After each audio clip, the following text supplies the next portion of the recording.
As soon as those things are thrown at you, you keep them. If somebody is aggressive to you, if they're hateful to you, if they are belittling to you, if condescending, whatever it is, you don't lose that, you hold it. And if you hold enough of it, it becomes a poison. And I believe that's what happened to me. You know, I held on to so much of that stuff that rather than ever project any of it back or challenge any of the things that I ever heard, I just used it as a beating stick for myself. And so my ability, or my belief in my ability over time, has just dwindled to almost nothing. And I think that is the thing that I have tried to combat here. I didn't want to paint a model or a miniature, or I didn't want to sort of have any kind of template for this project. I wanted to make something myself from scratch, to see whether I could find that piece of me again, whether I was able to tap into that and find the thing that makes me feel meaningful. And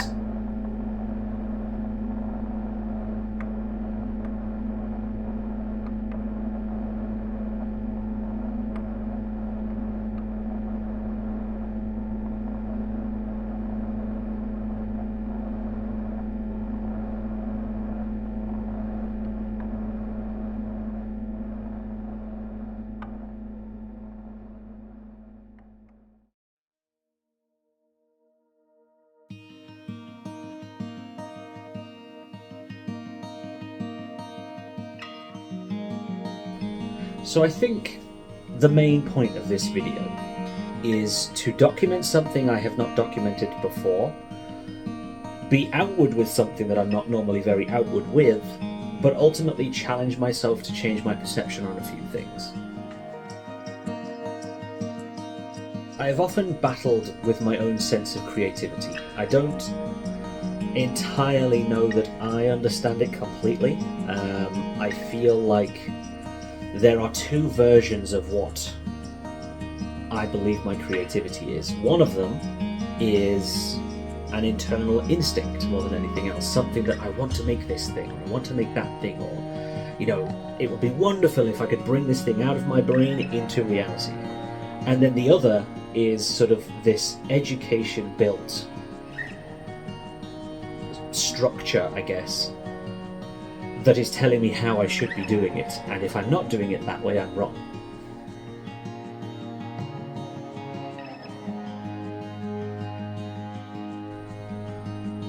And obviously intellectually I can understand that that's a mistake, like that's an incorrect state of mind. But emotionally there is a block that stops me from,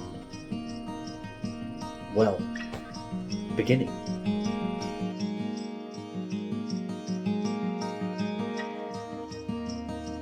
And I think ultimately that is the thing that I am attempting to dissect during the course of this. I'm going to try and be as honest as I can throughout the entire process, documenting the making of this thing, to try and just sort of get my thoughts out, something I can look back on in years to come and be like, okay, so that's the DNA of the problem, and etc. You know, and I feel like I'm ready to kind of do that in some ways. I think there are other parts of me that are quite scared to do it, but I guess that's good too. I've never really kind of put my own artwork out there in its raw form, if that makes sense.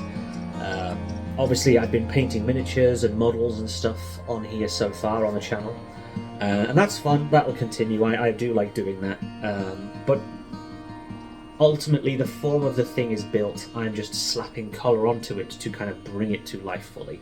And whilst, you know, I'll not try and put myself down, I will acknowledge the fact that it is something that you can do well and you can do badly, and I think I do an okay job.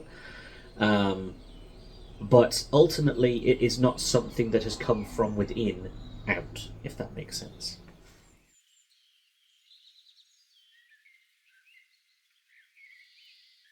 I think ultimately the goal here is to just have fun with being creative again, and just allow it to take whatever form it takes, you know, as long as it has come from me and is sort of like authentically me, I think I'll be happy with it. And I think that's ultimately the backbone of what I want to achieve here, is have something that I made that, you know, as the YouTube channel is called Make Stuff. So, you know, have something that is authentically my own, something that I kind of came up with and, you know, put to canvas and whatever form it kind of takes. And ultimately be proud of what I've made. You know, I am starting to get there. I'm much better than I was in a lot of ways. But this is sort of a real sticking point for me. I have that urge to kind of have... I want to have that thing that creative people have, where you look at them and you're like, that's their work. You know, I basically want to look at my work and be like, that's mine, you know, and sort of feel a sense of pride rather than kind of moderately critical disgust.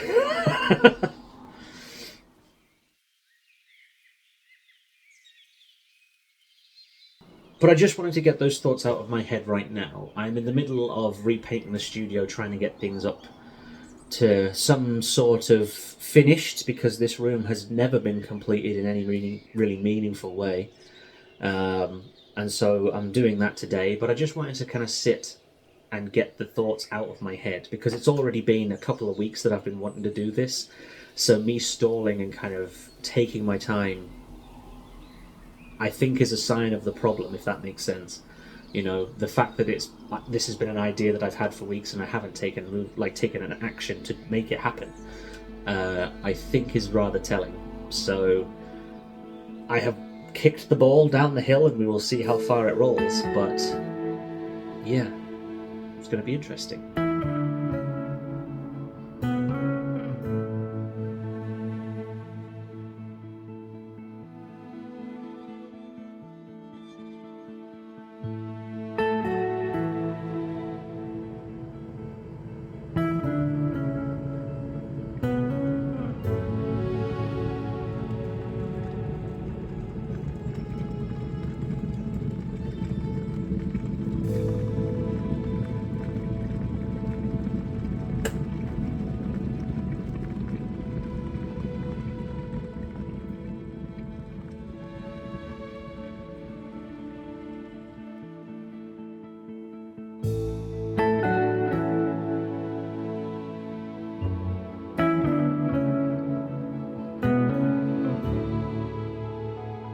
So it's been a couple of days since I kind of started this whole thing, and since my mind has just somersaulted about 60 times over whether I should, whether I shouldn't. My mind has been chewing a lot on sort of like the finer details of what the project is going to be. Am I making too much of it in terms of like trying to shoot this documentary in the way I am, in this sort of like, I suppose, borderline dramatic kind of way, as though this is sort of something world-changing. And I think when I've woken up this morning, I have kind of come to the conclusion that if it's world-changing for me, is if, like, you know, it's able to change something fundamental about me, then it is worth doing. So what I'm hoping to achieve is I'd like to produce a painting. Obviously, like I say, we are decorating the house currently, trying to go top to bottom. We've been in this house for nearly a decade, and originally when we moved in, we kind of viewed it as a stopgap between like where we were and where we want to be. But the longer we've lived here, the more comfortable we've become, and we've decided to sort of, you know, make a good go at decorating the place and making it feel like a complete home. You know, and so that's kind of been like a big driving force for, like, you know, there's all sorts of stuff getting moved around. If I turn this camera around, there is just a wall of crap that needs organising, sorting through, taking to the tip, like, you name it, there's a lot of it. But above this mirror here, so just outside in the hallway, there's a perfect placement for a painting, a canvas, and so that is what I am challenging myself to do. I already have a canvas that I have kind of worked on previously. Well, I'll just show you first. So this is a piece of artwork that I did just over a year ago, I think it was. I kind of half like it. I think is the best way of putting it. I kind of half like it. It's one of those, I think probably on camera it comes across quite well. But up close and in person, it's not the best. Like, it's a canvas, obviously, like proper canvas, but I basically drew a picture on here and then coloured it in with Posca pens, and so you can see a lot of scribble lines and stuff like that. And I was also in a really, really bad spot mentally when I did this. I was probably at one of the lowest lows I've ever been, really. And it pushed me to be creative in a way that I wasn't before. At uni, my interview to go to university, so I'd studied art at college, and then I'd gone on to do a foundation diploma somewhere else, and then it was time to go to university. And basically in the interview they said, okay, well, your work's nice, but if you want to become a member of the course, you've basically got to stop doing that and do what we tell you. Now, in hindsight, that should have been a bit of an alarm bell for me. Maybe I was barking up the wrong tree, maybe I should have done a different course. But at the time I was so desperate to just get on a course that I was like, okay, I'll do it, like, it's fine, I'll change everything. And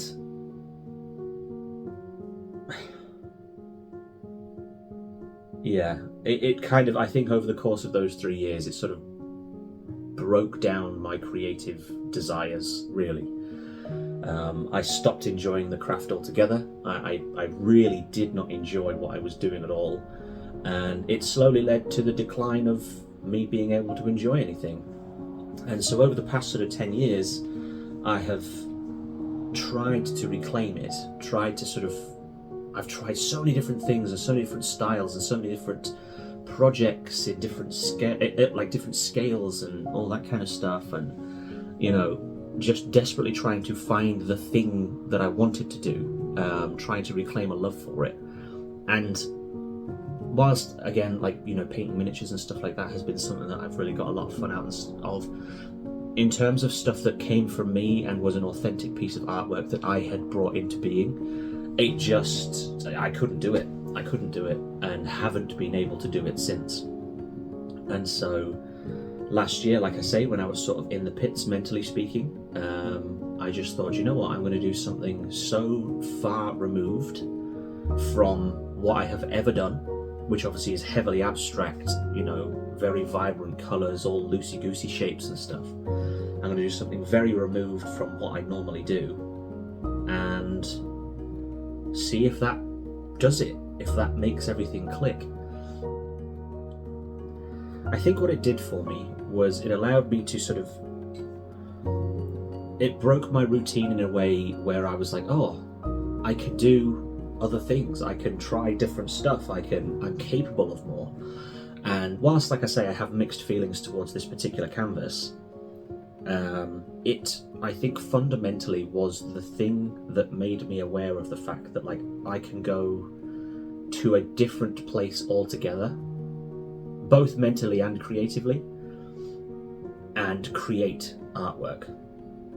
And whilst I haven't since then, like I say, I did this about a year ago, I haven't done anything since. I think this was a catalyst that has kind of got my mind chewing on these bigger ideas. And so for that reason, what I am going to do is I'm going to paint over this. I'm going to paint the whole canvas black, like edges and everything. I'm going to paint the whole canvas black and attempt to almost recreate the artwork that I've done, that kind of UFO, kind of sci-fi, paranormal thing. I'm going to do that, but in a way that kind of mimics the original artwork that was on there as kind of like a memory, but also push myself to a place that I think I'm heading towards with it. Try to sort of chisel out of the rock some kind of art style for myself. And currently I'm very scared about that.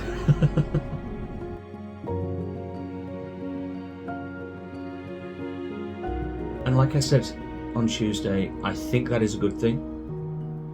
I think that it will actually push me to a place that will actually, it'll reveal something about myself to myself, and I think that's good.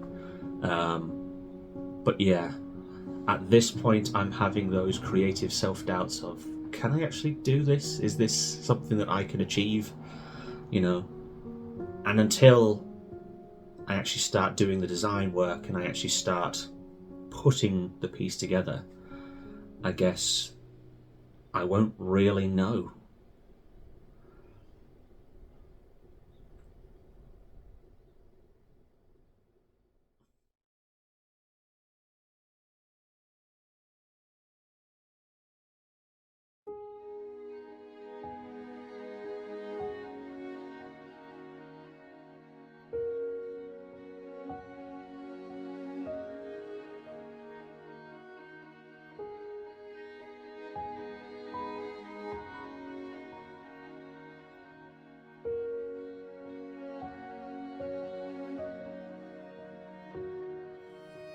This has the potential to be quite challenging for me, I think, but I'm going to do my best.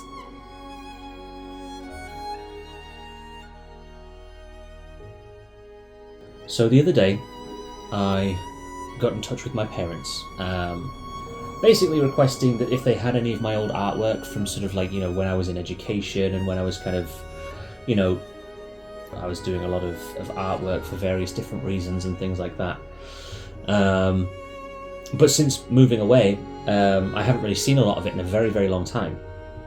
And so I have vague memory of what some of it is, but I don't necessarily hold like exact memory for it. And I suppose this is maybe a good time to frame this.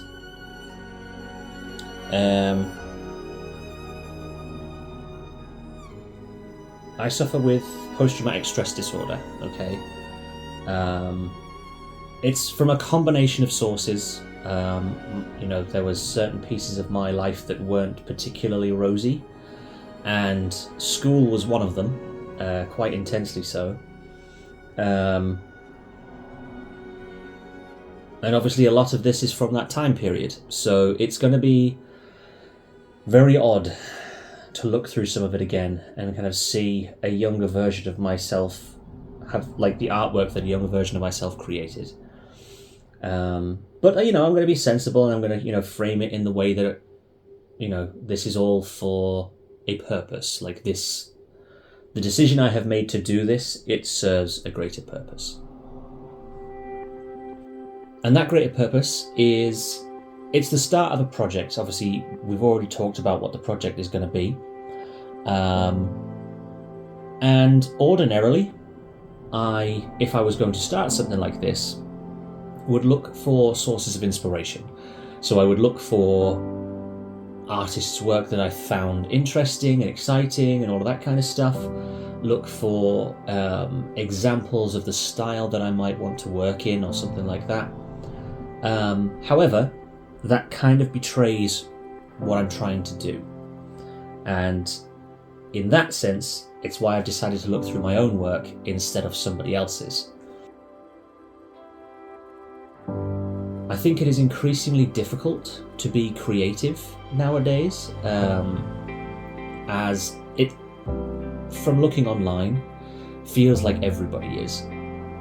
And that in itself is very intimidating, very over-facing sometimes, and I think it's very easy to lose your sense of individuality amongst it, because if you're anything like me, as a creative person, I instantly compare myself to the work of other people, and I think that that's a combination of things. I think that that sort of like has been historically in the past a self-esteem problem, but has also just sort of been the way that education molded me to be.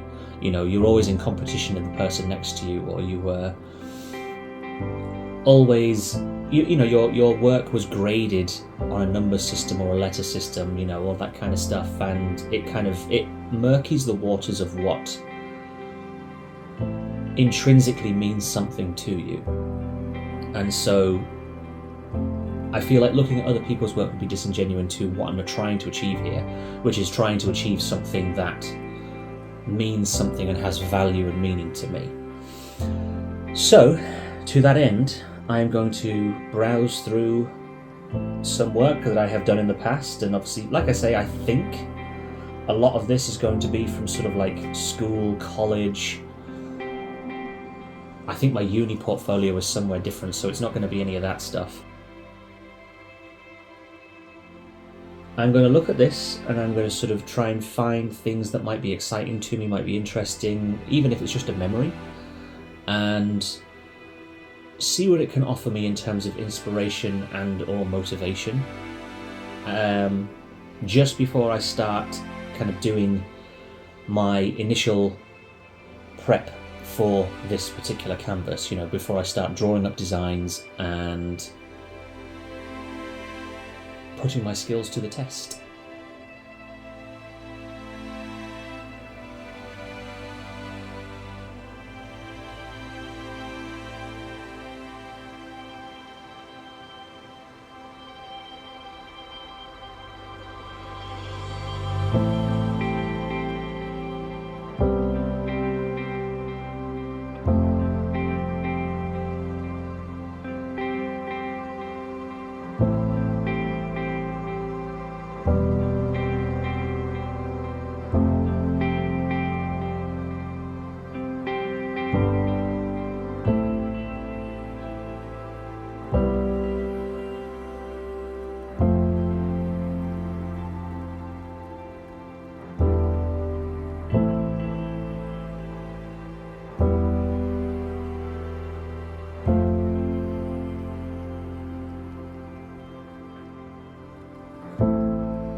Looking through all of this artwork is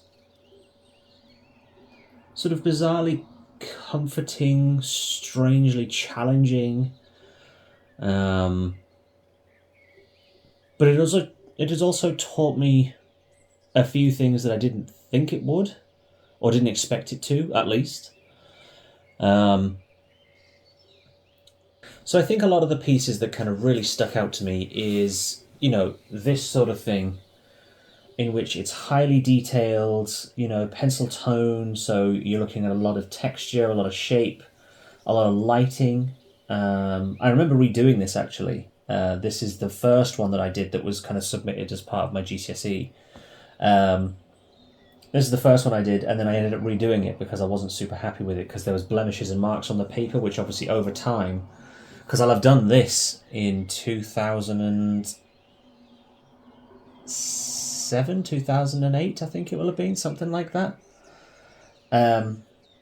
Yeah, obviously over time it is kind of like worn and degraded and everything like that, but that's the kind of artwork that I used to kind of be really proud of. And whilst I can still look back at it and see the sort of skill in it, and the fact that it was work that I put a lot of effort into, and you can see the hours in terms of just tiny details and things like that, there's also quite significant portions of it that are underwhelming to me.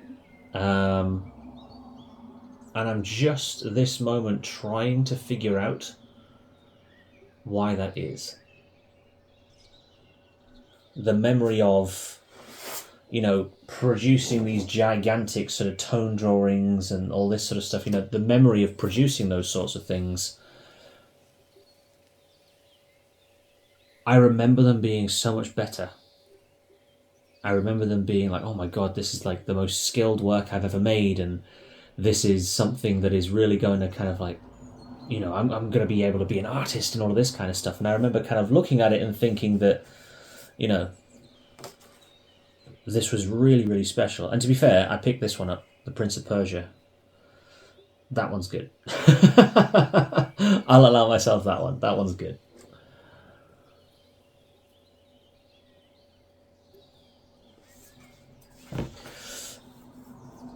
But yes, I think the sort of the bizarre thing that is kind of affirmed for me or confirmed for me is that my skills have actually come quite a long way since this time. And I think there's always that rose-tinted view of some of this artwork where I was like, the level of detail and stuff like that I was putting into things, and how much time I was investing and how much time I was sinking in. And obviously this is between the ages of 10 to 20, pretty much. 21 technically if you go right to the end of university. A lot of the work that I did, it was just huge volumes of time just sunk into it. And I suppose when I was kind of planning to do this as part of this particular kind of recording, when I was planning to run through a load of artwork and sort of, I was expecting to go, man, I should do another piece like this, or this is so amazing, I should do that again, or, I really enjoyed this. And there's none of that. Instead, there's kind of like a bizarre reappreciation of what I have learned in the years since. I suppose originality was something I was concerned about quite significantly, to be honest with you, and still is to a degree about this canvas. I worry that I haven't got it in me to create an original piece of artwork, sort of authentic to myself. And I was expecting to look back at this and see a child inspired by things around him and, all of that kind of stuff, and sort of see the budding spark of something that would develop into what I hope to be in the future, sort of thing. But instead, I just see a kid doing what he's told. And I hope that's making sense, because it's a very chaotic sort of state of mind currently where I'm kind of reeling a little bit about a lot of it. Again, like I say, that rose-tinted memory of the work that I had done in the past and how I used to be so good and am now not. Feels false in my head. Like it feels like, there's a lie being told there and I'm the one telling it. And, I do think that looking back has actually proven otherwise to me. That, maybe I'm good now. Maybe I'm okay now. You know what I mean? Maybe the skills, even though my hunt for something creative and sort of original has been quite chaotic and erratic, maybe I have stumbled across some things that actually did feel genuine and did sort of sing to me in a way that this isn't. Which I suppose in a way does achieve what I wanted it to achieve, and the thing that I once was desperate for it to achieve was to sort of like put my mind in a position where I'm ready to do a painting, trying to be inspired by myself. And obviously originally when I was discussing that, just before having browsed through, about a decade's worth of artwork, just before that I was expecting that to come in the form of like, I did this piece once upon a time and that was really special. I'd love to kind of pay homage to that and recapture that whilst kind of painting something brand new and stuff like that.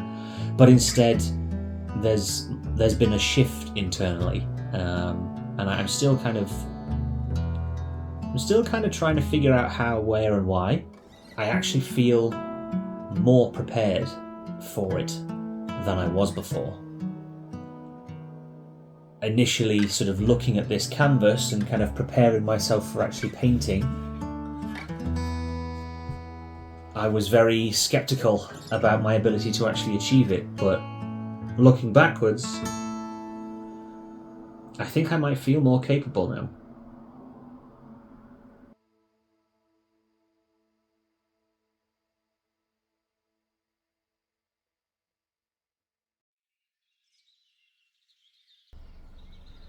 So I had to take a few days to sort of process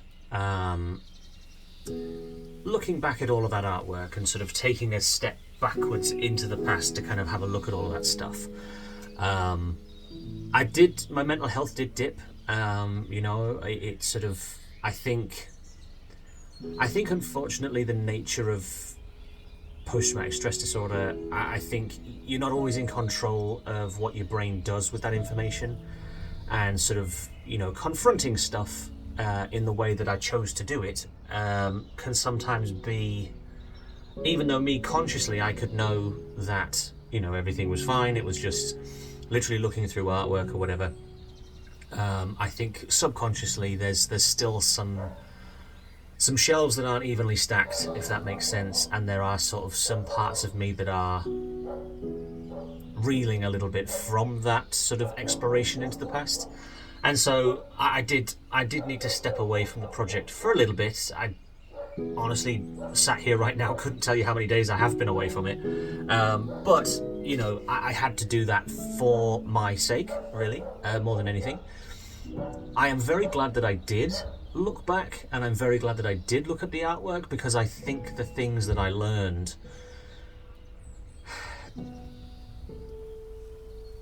were invaluable. I think for the first time in a long time, the thing that I gained, or the thing that I kind of took a step towards gaining, was a little bit of a bump in my self-esteem, my abilities, my confidence and all of that kind of stuff, things took a step forward for me that I haven't had that kind of progress in a very long time. But it also kind of gave me some larger revelations about the project as a whole, and I think I want to kind of establish those things now before I go any further.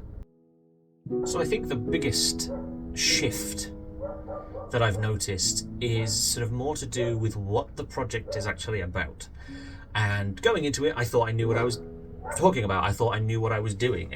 I very much believed that I was trying to kind of get back in touch with my creative side. And so I think it's been such a long time that I've kind of created something that actually meant something to me and felt authentic. That the reason I started this project was to do that, was to sort of, okay, let's go through the ugly steps of trying to just get back into being creative. And I think the thing I have realized is that the project is only partially about that. I think somewhere along the line, the project shifted underneath me. And I think my creativity and my mental health, self-esteem, confidence, obviously the trauma thing, I think all of those things are intrinsically connected, and I don't think I was entirely aware of that. I think, or maybe I was aware, I was just unwilling to acknowledge it, if you know what I mean. I kind of plowed on thinking, yep, I can do this. But I've noticed that, I still haven't put anything on the canvas yet. I still haven't started to do any design work. I still haven't made any meaningful progress that is going to allow me to kind of take a step towards finishing this canvas. I'm stalling, effectively. I'm scared that I'm going to do something wrong and blah blah blah, but that's not the point. However, like I say, as a result of kind of looking back at everything that I looked at last week, I don't even know when it was now, I think my mental health and my creativity are kind of intrinsically locked together.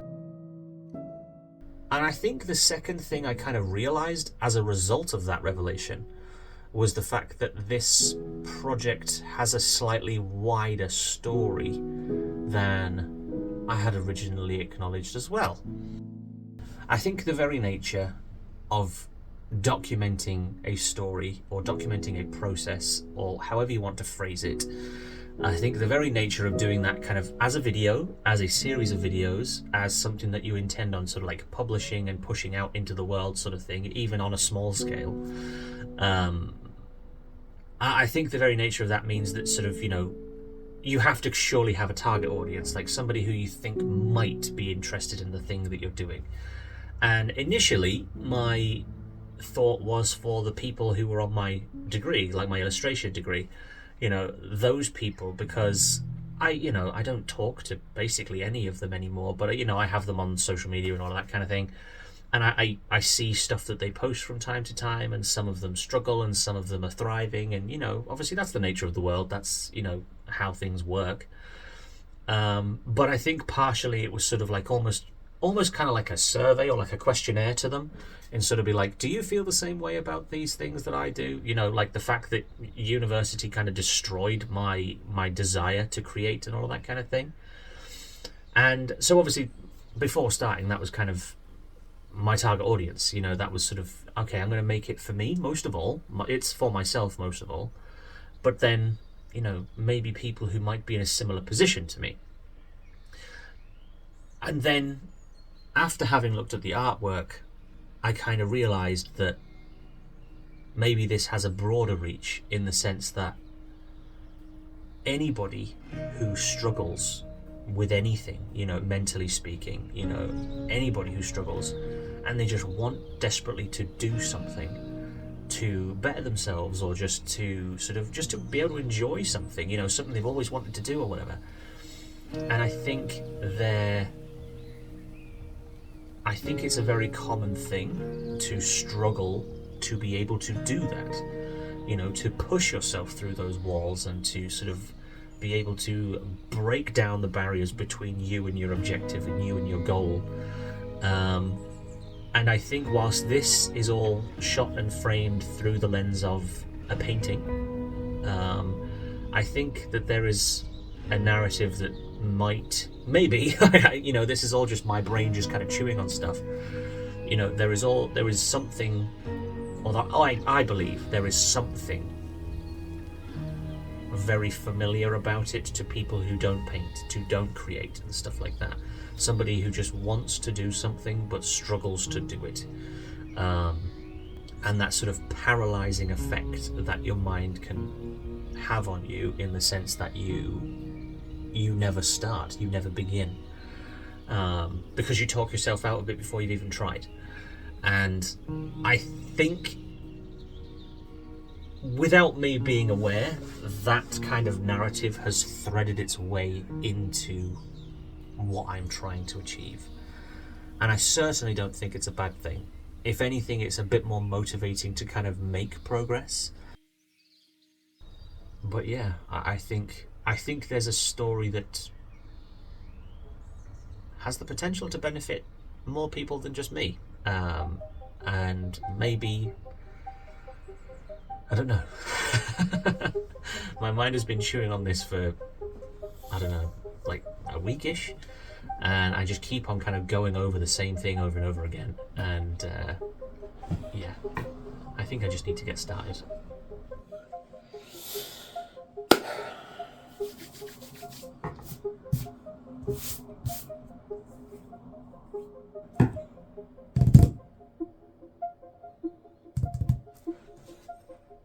Okay, so today I would really like to get something on paper that sort of at least begins to convey the thing that I'm trying to do. So the sort of the ideas that I've had about the canvas.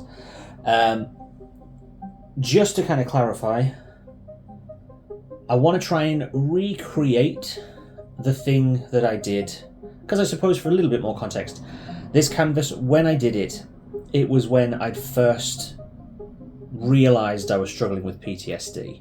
I was sort of waiting on therapy. I was in a very dark spot, and obviously, as talked about previously, I basically tried to do something super different to what I had previously done, and sort of try and use some things that were inspiring to me, and sort of some stuff that I was very uncomfortable with, i.e. just kind of loosey-goosey stuff, colour, blah blah blah. Try and use all of that to funnel some emotion, like some sort of exhaust.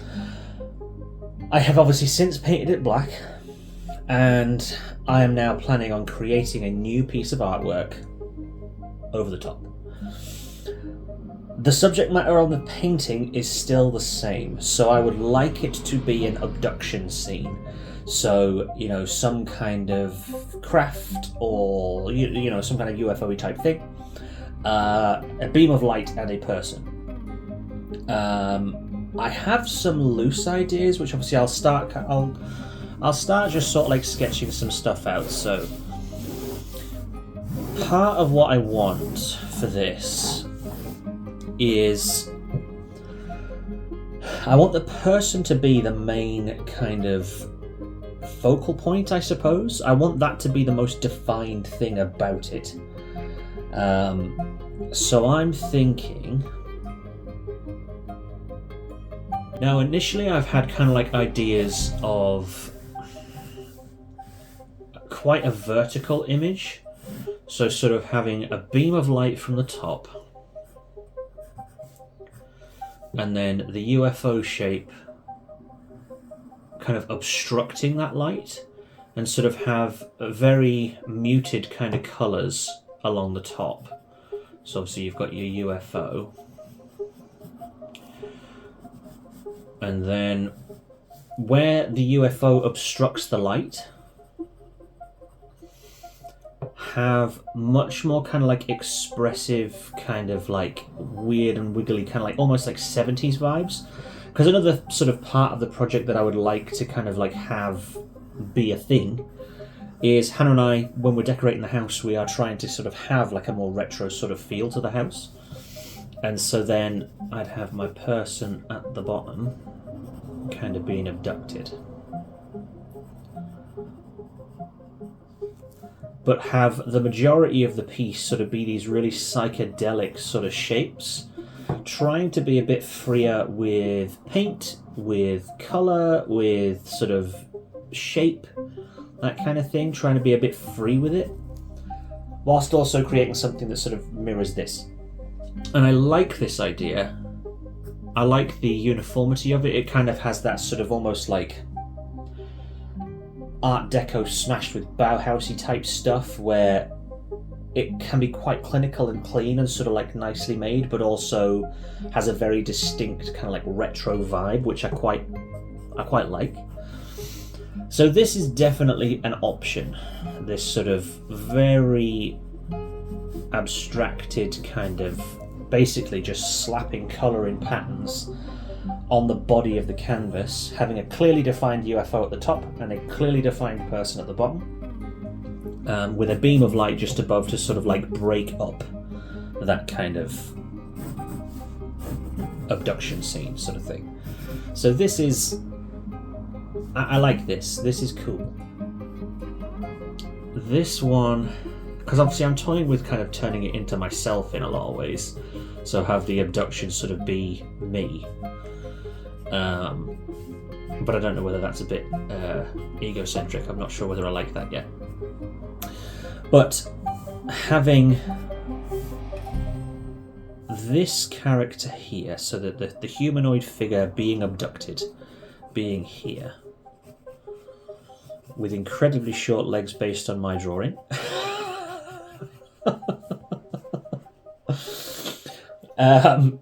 Yeah, so having this figure here, and then having something much more sort of like monstrous and kind of like abstracted for the rest of the image. So having like almost like the underside of the UFO. If you've ever watched Nope, like that sort of thing. So like that kind of almost like larger than comprehensible almost.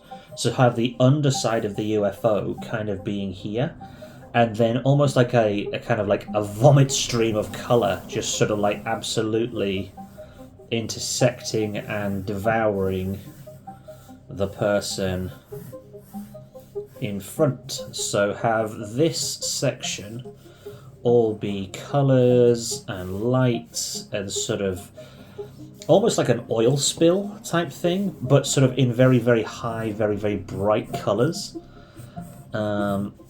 And sort of having the underside of the UFO and kind of, like I say, very, very 70s sort of retro style kind of, you know, my colour palette would reflect the time period as well, so it would be sort of very whatever the word is, very kind of muted, not quite desaturated, that's not quite the word I'm looking for, but you know what I mean, that kind of like retro colour palette, that Silver Age comic kind of colour palette. And sort of have this section up here be like the rest of the underside of the UFO. So this sort of being a bit more uniform. And sort of maybe have like, you know, your rings of lights and stuff underneath, kind of like a classic UFO type look, like a flying saucer type thing. And having this be, I don't know, panels and, you know, do you see what I'm saying? I think one thing that has become blatantly obvious to me is the fact that I know I want the world around the edge of the UFO to be very mundane. It's part of the reason I decided to paint this black. I want it to be a nighttime scene because I feel like lighting wise and stuff like that, it could be way more dynamic than sort of like a daytime scene. But also, I want the world around the UFO to be really quite mundane and sort of unexciting. And then the tractor beam is definitely, absolutely going to be in sort of like full Technicolor. You know, that's something I know I want. Because, like I say, I'm trying to reflect that sort of 70s vibe, that kind of retro psychedelia, almost like 60s, 70s vibe, that sort of like psychedelia thing. I'm trying to reflect that as best I can.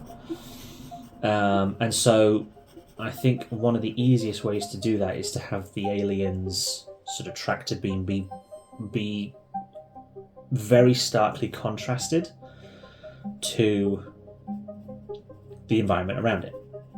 I like the beam of light thing, I like that being obstructed. This, yeah, I really am liking this one. Like I say, at the moment, this is kind of where my head is, thinking that that would be a really cool way of doing the UFO.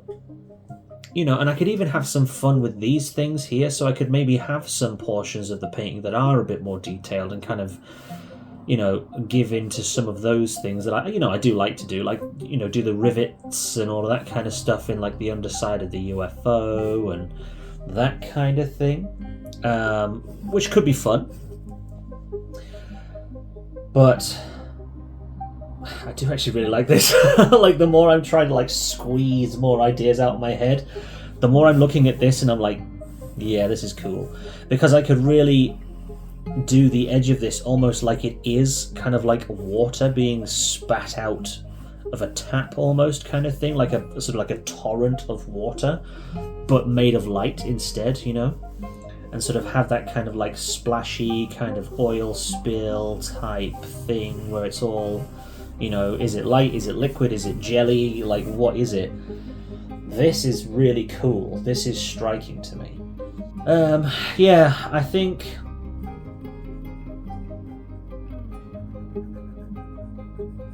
I like the idea that he's a full person. Because I could maybe move him up and in a bit so it's sort of he's not just like stood on the very edge of the canvas. So rather than him being stood in this corner.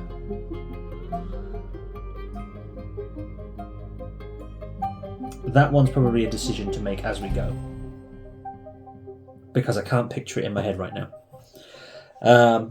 But yeah, I think that kind of outlines roughly where I'm going. I think personally, having drawn these out and sort of been able to see them as they are, I like this idea or maybe this idea, where the UFO is largely obscured, largely hidden. Because it means I can play with shapes and play with colours a little bit more and sort of add that kind of heavily abstracted kind of vibe to it, because ultimately I want the aliens to appear alien, you know, so I want them to contrast him very severely, being made of much brighter colours, etc., etc. I think the only thing with this one, and I think this is the thing that I would potentially need to focus on quite strongly, is colour.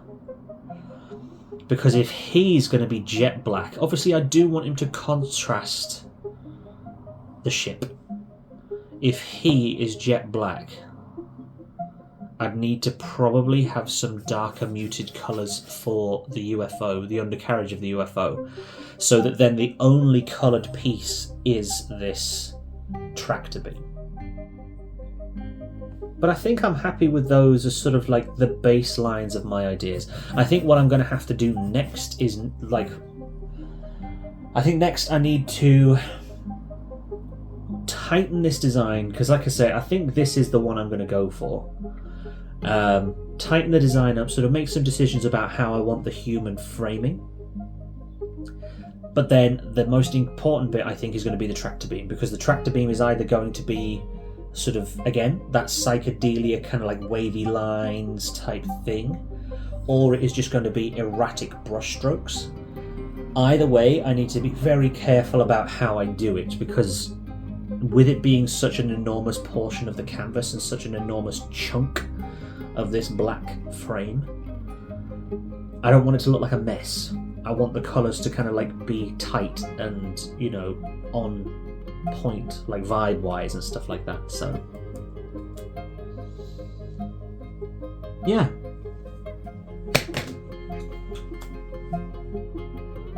I think I'm happy with that. I think that'll work.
So, I am currently at a point where I'm about to start putting paint on the canvas. Like I've got one more design to do to sort of like tighten everything up and finalise things, just to make sure that I'm happy with everything.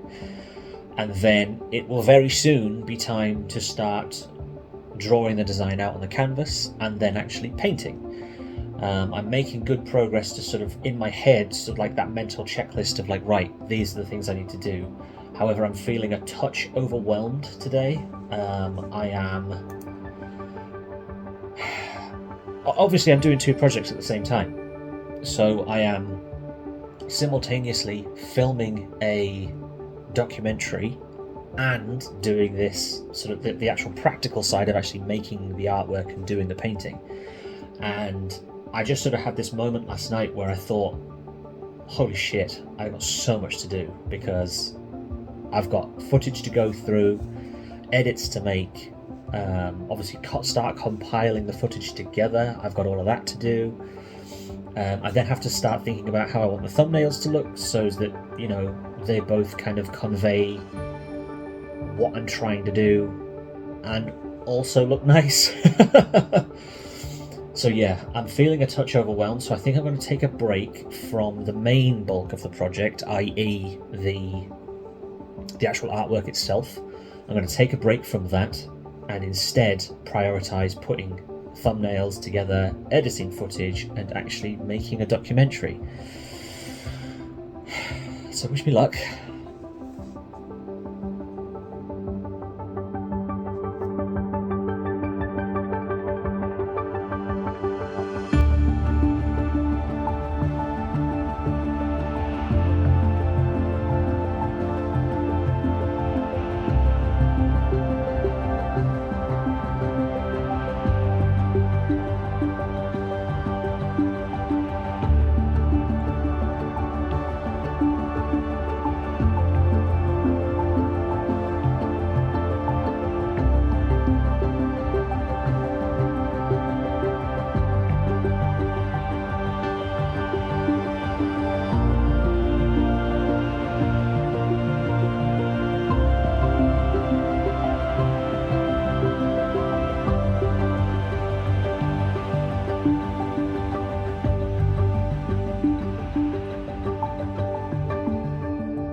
Okay, so I think I'm there. I've just sat and kind of drawn out what it is I'm after. I've got my ideas from last time that I kind of sat and did some doodling with this, and I have made some adjustments to it to sort of round off the design, try and kind of give it a more striking kind of appearance, whilst also kind of staying true to what I did before. But to that end, what I have done is I've thought a little bit more about the canvas. Last time when I did some design work, I kind of had the figure off to one side and kind of had this almost like torrent of kind of colour pouring towards them, which I did like, and I did think that that would look cool. However, I don't know, something about the canvas being square forced me to sort of change my idea a little bit. And so I thought about it a bit more, and I was like, well, a square is a lovely uniform shape. I should stick the figure in the middle. I should have the figure in the middle, and sort of centralize the entire design.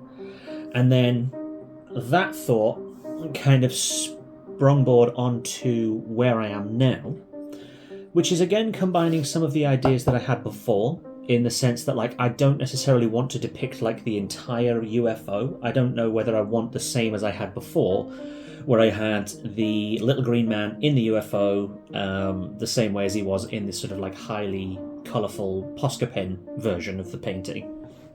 So instead I have gone for this, where you've got this sort of like full half circle design at the top.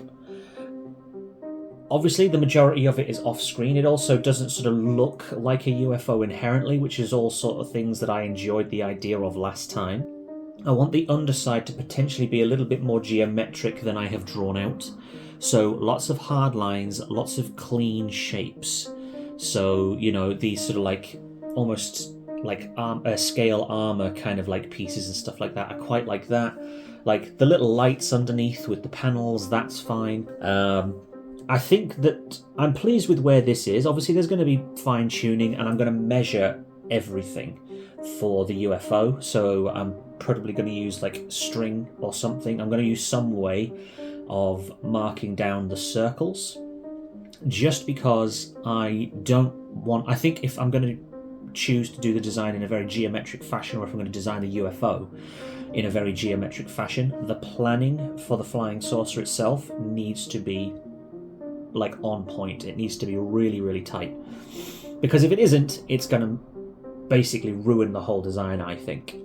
All of this stuff, like the kind of color streams, I just need to pick a color palette, so I need to pick what kind of light is coming off of the UFO. But this is all very loose, just sort of like, you know, whatever I feel like at the time. If I want to add little details here and there, that's fine. I'm not so worried about this bit, because this bit I think will be very easy to kind of ad-lib, to be honest with you. I think it's going to be very straightforward.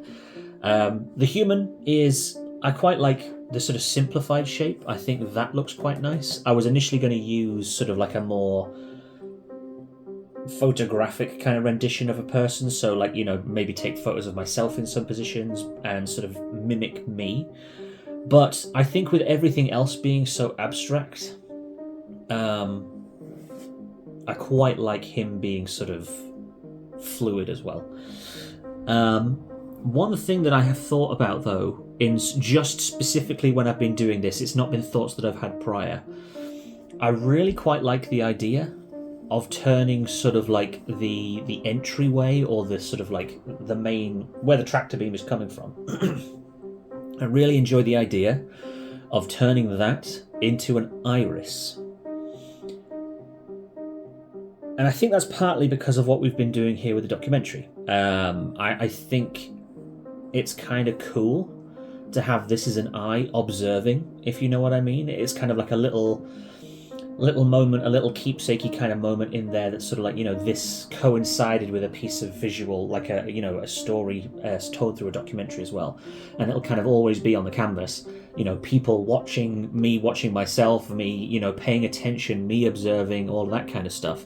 So I've decided to turn the actual piece, I don't know what the word is, the porthole? or whatever it is, on the underside of the UFO where this sort of liquid light is pouring from, into an iris, because I think that will be really, really striking. And again, colour is important, shape is important, level of detail is important. I'm going to try and stick to being geometrically accurate as much as I can, just so that it doesn't read as something separate to the UFO. But yeah, I think it's going to be, I think it kind of layers up the meaning of the painting for me as well, because like this whole thing of like the liquid light pouring out of the iris can be read as tears. Like the whole thing has been quite emotional for me in terms of trying to actually go from A to B with this project as a whole, and I think that's a nice little statement on it to just sort of convey that a little bit, just something simple, something straightforward.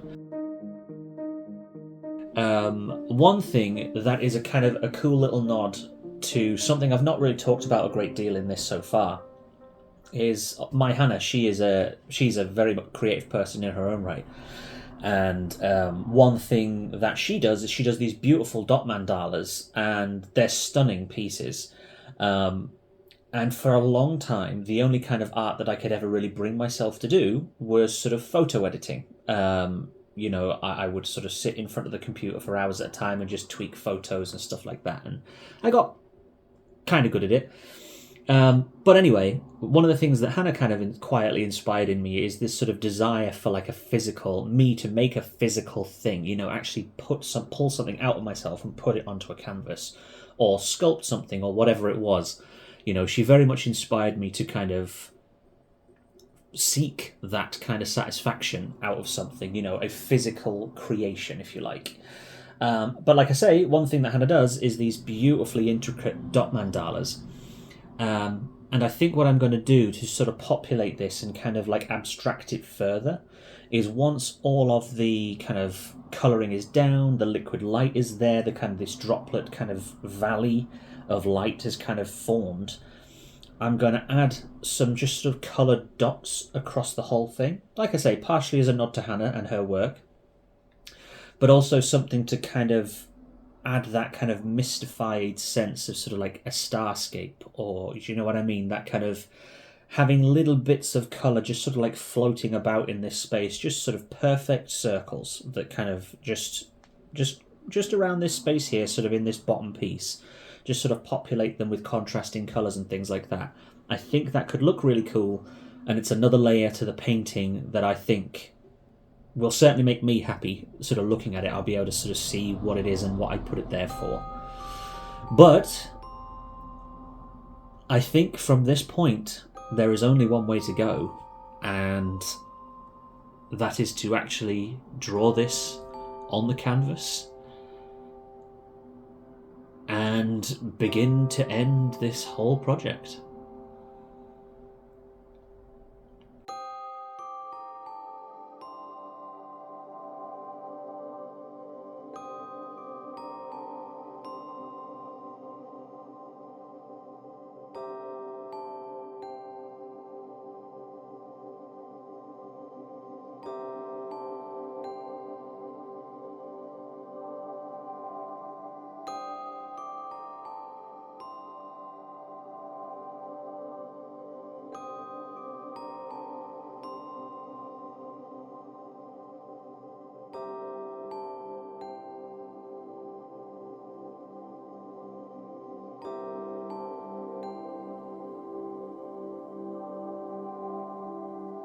So it feels really weird to be putting this on the canvas now, but that's what we're doing. I have tweaked the design a little bit, and I think I'm kind of learning as I go that my ideas don't necessarily stay concrete for very long.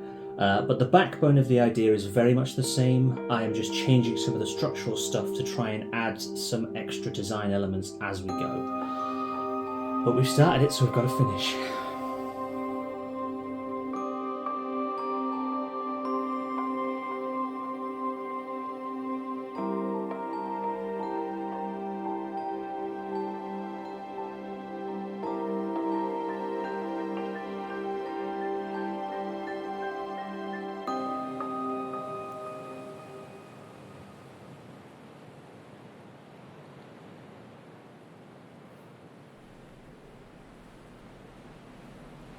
So once again, I have kind of fallen into a bit of a 2 week lapse with the project. And literally just saying that now, I have realised that I think I'm the only one who's kicking myself for that. I like to try and be consistent with stuff, and I like to try and be disciplined in my approach to things. So if I've got something to do, if I have a project to finish, I like to do that. But regardless, I have had this 2 week gap, and it's been for a number of reasons. I think life, generally speaking, has been a little bit more hectic than normal.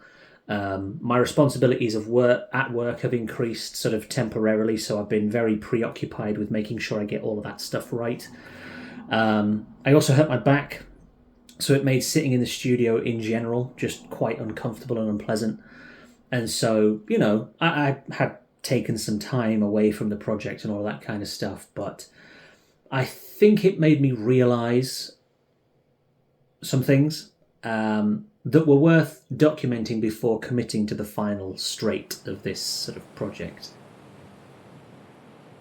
I think there is a small amount of fear existing around the project, specifically in regard to completing the project. The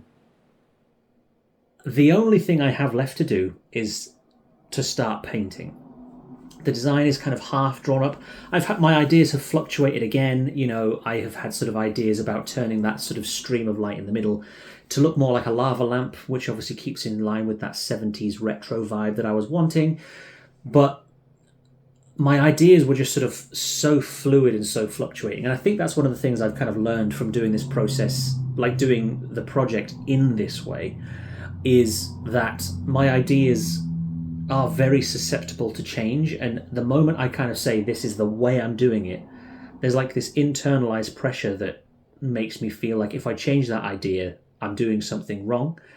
And I think I just need to become better at allowing my ideas to be a bit liquid until such times as I'm ready to put them onto the canvas or whatever it is I'm doing at the time. I think I have kind of very much learned that during this process, that my brain struggles to stick on something straight away, and I should allow it the opportunity to wander. But I think there is genuinely a fear to start applying paint to the canvas, because once I've started applying the paint, I will finish the painting, you know what I mean? And I think the concept of finishing the project has unintentionally become an obstacle. I think when I look back over the artwork that I looked at sort of a couple of weeks ago, maybe even a month ago now, I'm not even sure. I think when I looked through all of that, there were so many drawings that were started but not finished. So many paintings that were started but not finished. Even like there was one example that I remember looking at. I'd literally written half a sentence and then stopped. And I don't specifically know where that reluctance comes from, or that maybe that fear comes from, that fear of finishing something. I have no idea where that really comes from, but it's there. And whilst this past couple of weeks have been busy, and this past couple of weeks I have been in pain, there is still a reluctance to finish the project or begin to finish the project. And I'm determined to tackle it. I've written myself sort of a little bit of a plan for the next couple of weeks, just to sort of make sure that I'm allocating time to painting so that I do actually conclude the project. But yeah, I just felt like it was worth documenting before we begin that process. My intention is, as of Tuesday, coming Tuesday, my intention is to begin painting, start getting some base colours down and start actually completing the project. But yeah, there's definitely a hesitancy behind it. There's definitely a reluctance behind it. And I don't totally know why. Maybe I'll figure that out before the end, who knows. But yeah, I felt like I've been at work today and it's been a really slow day at work, and I've had time to kind of think and reflect and meditate almost on the things that I've kind of been focusing on with regards to this project. And I felt like this was a sort of a bookmarkable moment in that journey, that there is a barrier between me where I am now and a version of me at the end of this, when I have actually completed the painting and I have done what I set out to do. There is something there. Obviously, I fully intend on working through it, and I am, regardless, going to sit down on Tuesday and begin applying paint to the canvas. But yeah, I think I'm maybe slightly nervous of the end of this. Having a reason to put it out there into the world and have others judge me, and my ability to make a documentary, my ability to paint a canvas, my ability to write a story and sort of, like sell the story, if you like, my ability to do these things, all of that is going to be out there soon. And it's scary. It genuinely is scary. But it's what I set out to do. And I will do it. I will do it.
This is the recording that I've been dreading making, the inevitable conclusion of everything that I've been doing for the past couple of months.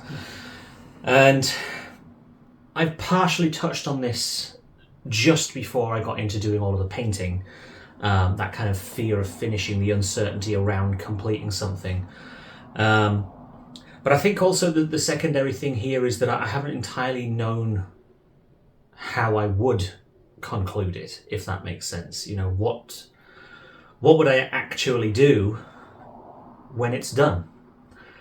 And so I have decided, I think, to break this conclusion down into 3 pieces: the painting, the process, and the personal.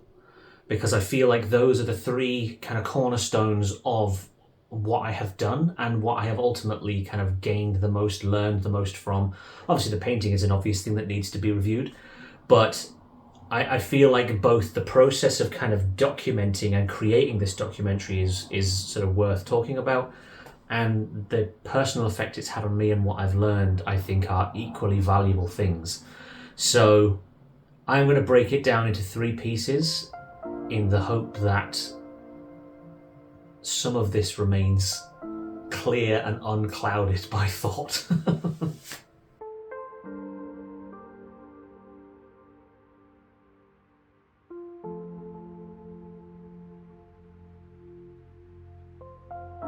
The painting ended up turning out wildly different to what I had anticipated it turning out like.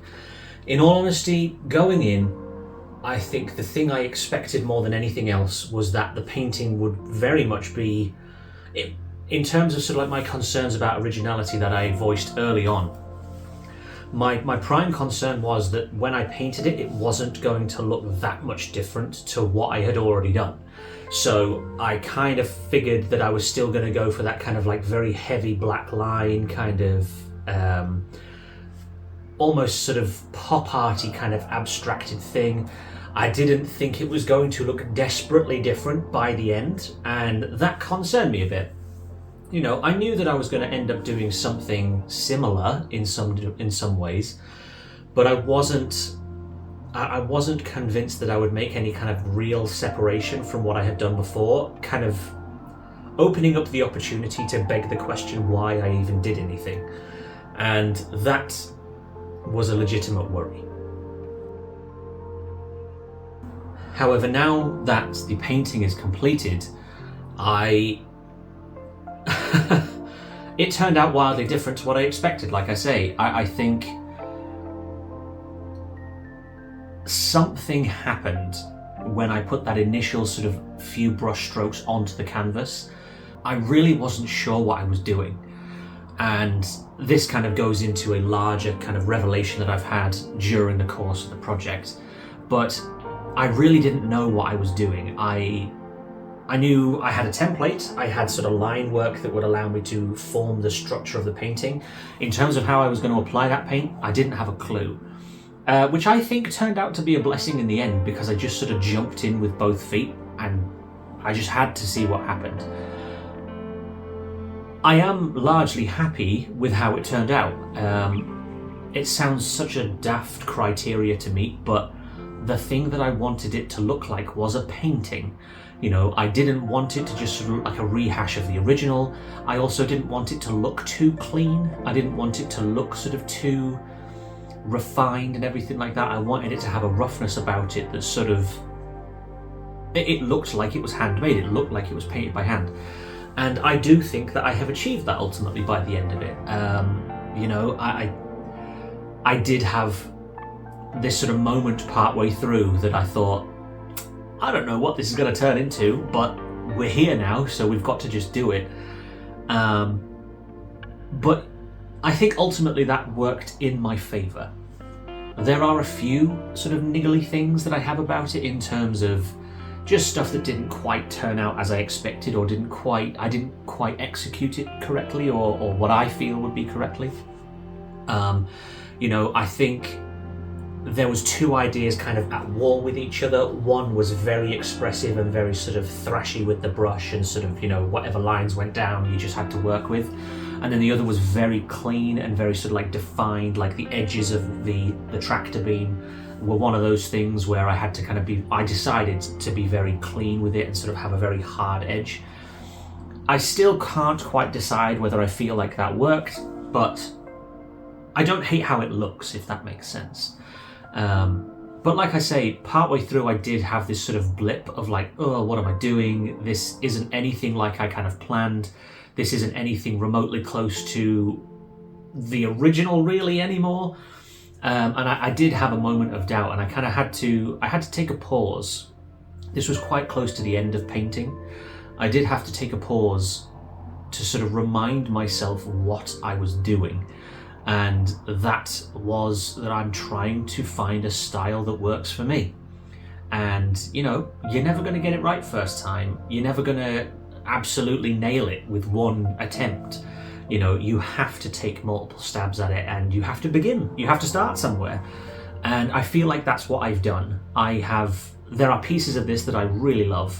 You know, I'm particularly fond of sort of like the scratchy texture of the tractor beam itself. I think implementing the dot tools and kind of implying that starscape really, really worked, and I'm very pleased with how it kind of came together in the end. One thing that ended up being sort of a semi sort of weakness, in my opinion, was the human. I think whilst it's an abstracted form to kind of like go with all of the erratic brushstrokes, I think I should have maybe had more humanoid shape. So in terms of like, I should have had the hands kind of reached out in front of it and all of that kind of stuff, just to tighten or increase the unity between the sort of the brush strokes and the kind of like the heavy textured brush strokes of the majority of the rest of it and the figure.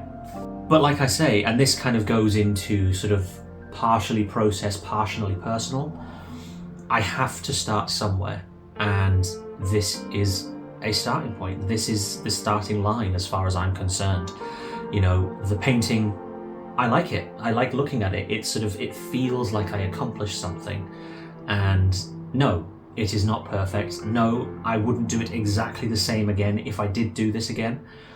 But it's a springboard. It's a jumping off point for me to do more of this kind of work. And again, partially tying into the process and the personal, you know, you can't get it right first time. You've got to make mistakes, and you have to have things that you would want to improve, otherwise there's nothing to chase anymore. And the painting very much represents that for me. That, you know, certain aspects of it work, and certain aspects of it will be improved upon in future attempts. And for that, and that alone, and the clarity that I can kind of have looking at my own work, I think the painting achieved everything I wanted it to.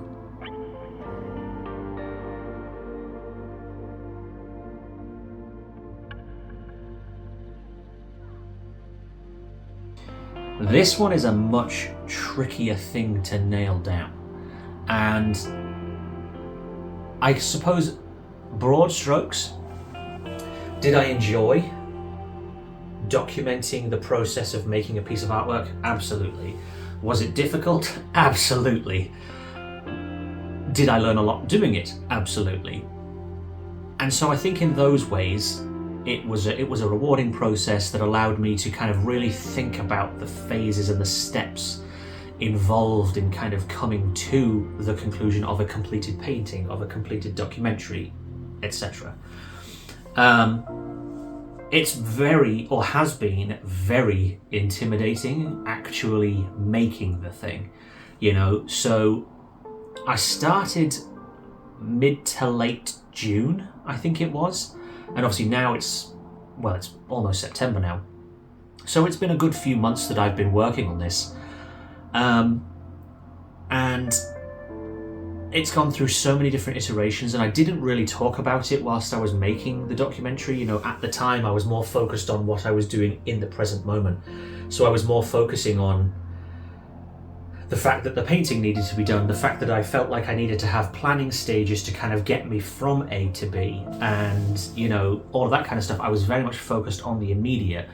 However, this documentary as it is, in this form that you're kind of now finishing watching it, this is the second or third kind of iteration of it, because basically this was going to be a sort of 6 to 8 part series in which I kind of really went into the guts of sort of the process. I talked a lot more about, you know, the individual steps of a thing, etc., etc. And I edited and have kind of prepared 6 of those episodes. But somewhere along the line, even when I was watching it, there was a part of me that was sort of like a bit fatigued by it. You know, I was watching it and I thought, okay, like, but what are you doing? You know, as trying to disconnect myself from myself in the video, I was trying to watch it as a viewer, and the series, it just felt a little bit too drawn out, a little bit too exaggerated, if you like. There was so much kind of like dead air and sort of dead space in amongst it all. And so just literally as I started doing the canvas, the week before I started doing the canvas, I decided, you know what? I'm going to turn this into a feature-length documentary, and I'm going to re-edit from the beginning and just start again.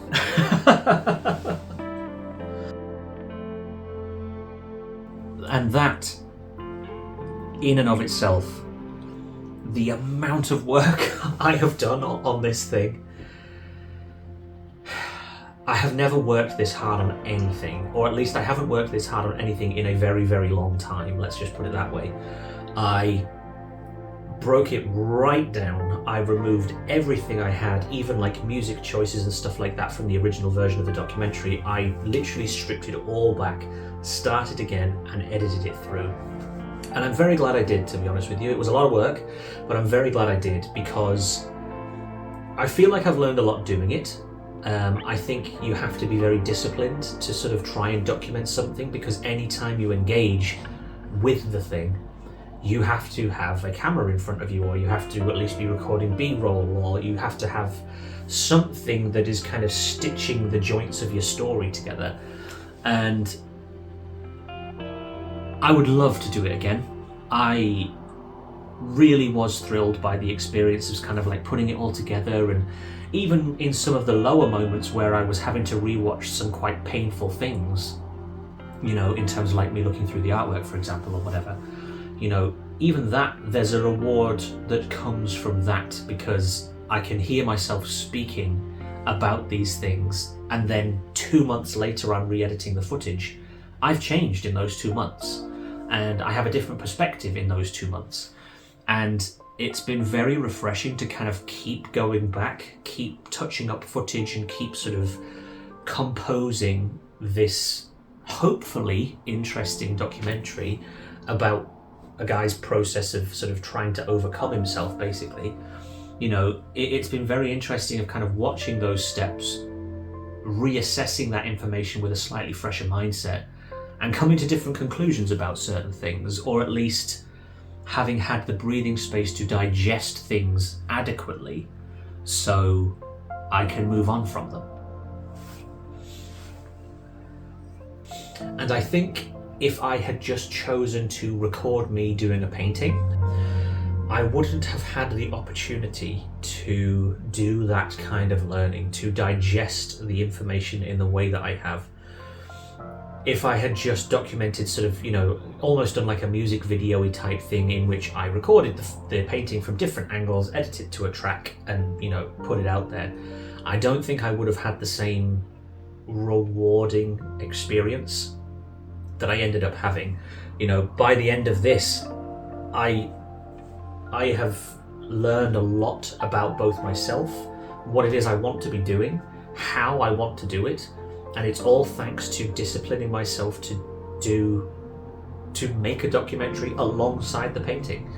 And I think for that reason, not only did I love doing it this time around, but I would absolutely and likely will do it again, because the experience was invaluable.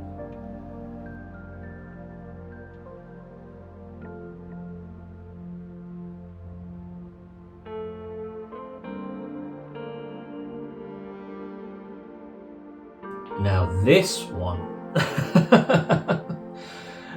this one is complicated. It's been rewarding and I have learned a lot, like I have said numerous times. But there are things in amongst it with regards to my mental health, with regards to sort of dealing with PTSD and all of that kind of stuff. There are portions of it that you're constantly having to kind of, or you're constantly at war with an old opinion, or you're constantly at odds with what you want to think or you want to feel. And this process has highlighted that and highlighted many other things along the way. The subject matter as it stands, trauma, it's been a very large obstacle for me in sort of how I want to present this and how I want to kind of have it intertwine with the storyline of this painting that I've been making. Ultimately, I don't want to upset anybody. I don't want to make anybody feel any kind of pain about any of it, including myself. You know, I don't want to kind of open up any old wounds or anything like that. And obviously there is an argument that I may have done that during the artwork piece where I was sort of looking at my old work. You know, there were repercussions. I did struggle for a few weeks in where I couldn't stay focused on the present. I was constantly in the past. And, you know, that's the reality of it, man. Like, you can only do so much in that situation. And it was a choice I made, and I lived through the consequences of it. And, you know, that's fine. I accept that. But the larger challenge, I think, was sort of how honest do I want to be?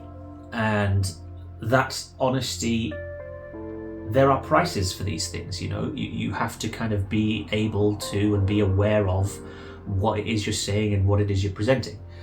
And like I say, I have had the luxury of re-editing this documentary and re-watching a lot of footage, you know, and so there's sort of been versions of it where I have cut the truth neatly as to obscure certain things and what have you. And this is not going to be a gushing of all the horrible things that have happened to me. That's not what this is going to be. But it's something that needs to be elaborated on a bit.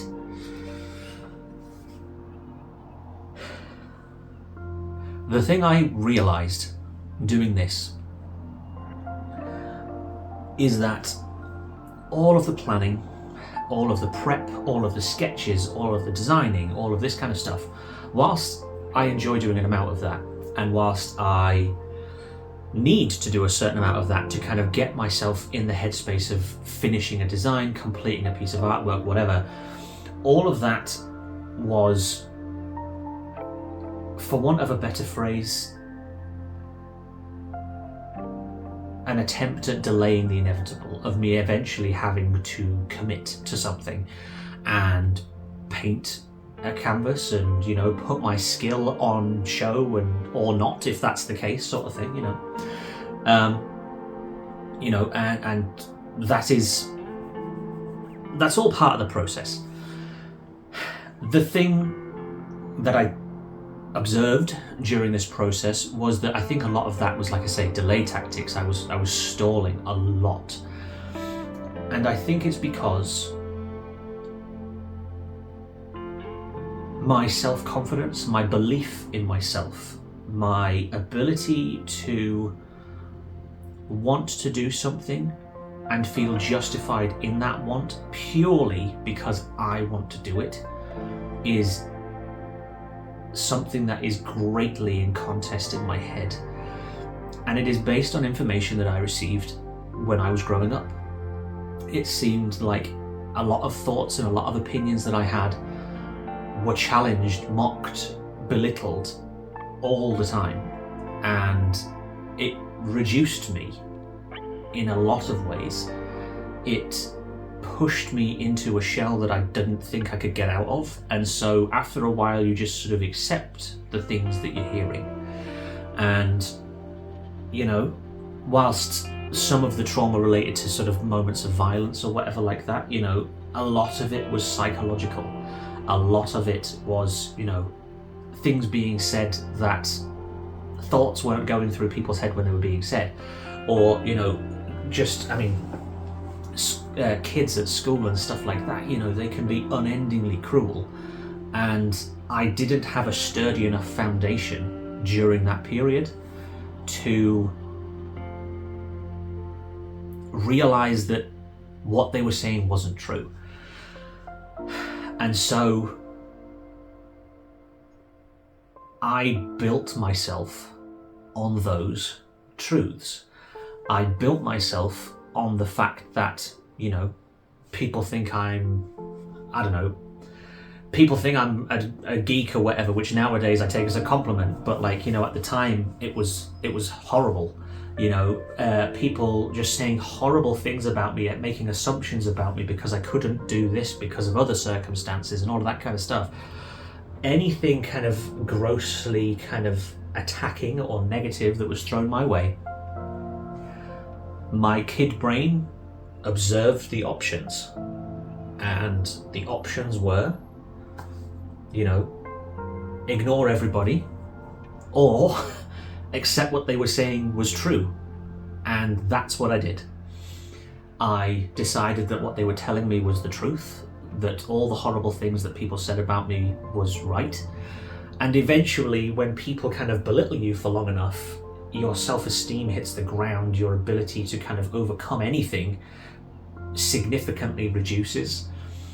And after a while, if you compound that with sort of, having to go through education, having to pass exams, having to jump through hoops, having to, try and grow up, if you have to sort of combine all of those things, you end up in a very messy situation in which you're stranded and alone, and it's very hard to come back from that.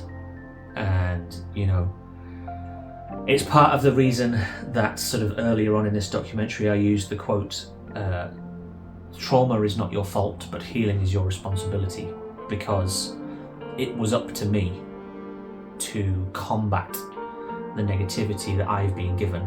It's been up to me to combat the aggression, the hate that I have been presented with, because as soon as those things are thrown at you, you keep them. If somebody is aggressive to you, if they're hateful to you, if they are belittling to you, if condescending, whatever it is, you don't lose that, you hold it. And if you hold enough of it, it becomes a poison. And I believe that's what happened to me.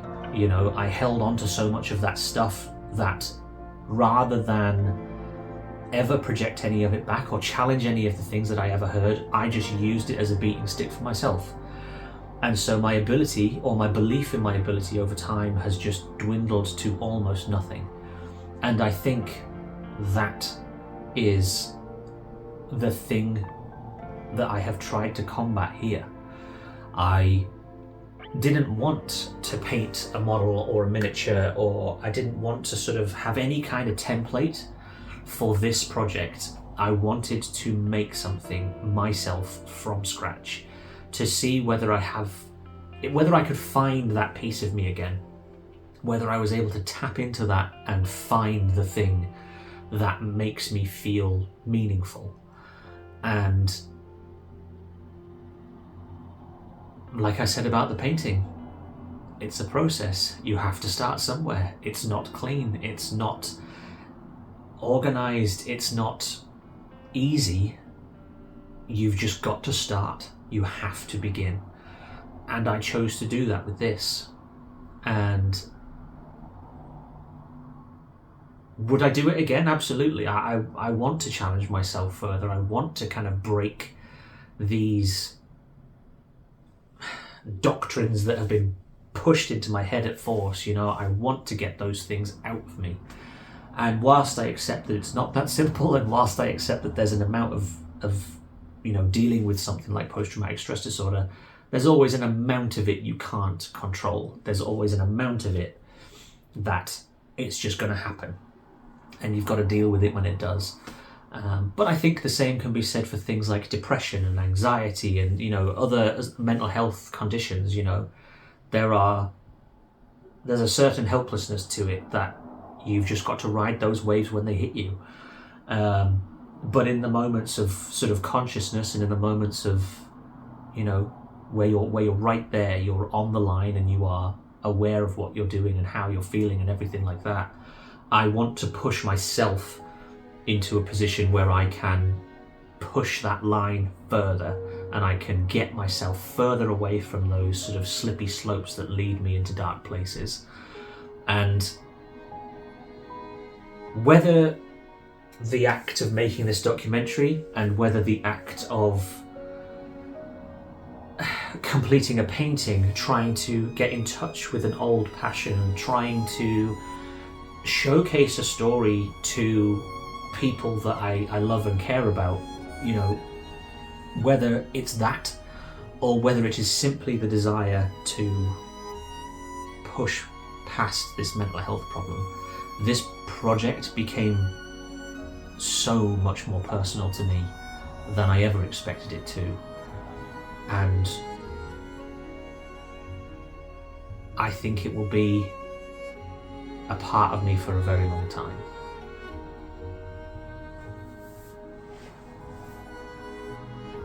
And I think ultimately that largely rounds off my thoughts here.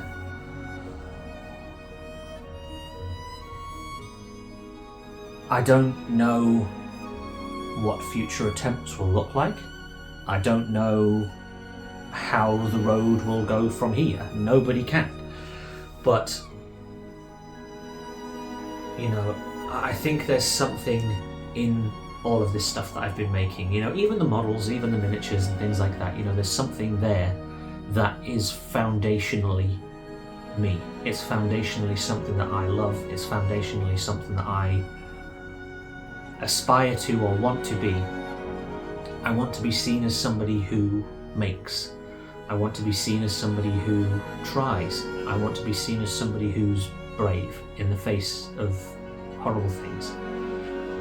And I believe I will get there. I believe maybe I'm further along that journey than I'm aware of. But, making stuff makes me happy. And I didn't know whether I'd ever get there. There were moments where the future was very foggy and I wasn't sure if I would ever be able to clear that fog. And this helped me do that. And I'm very thankful for it.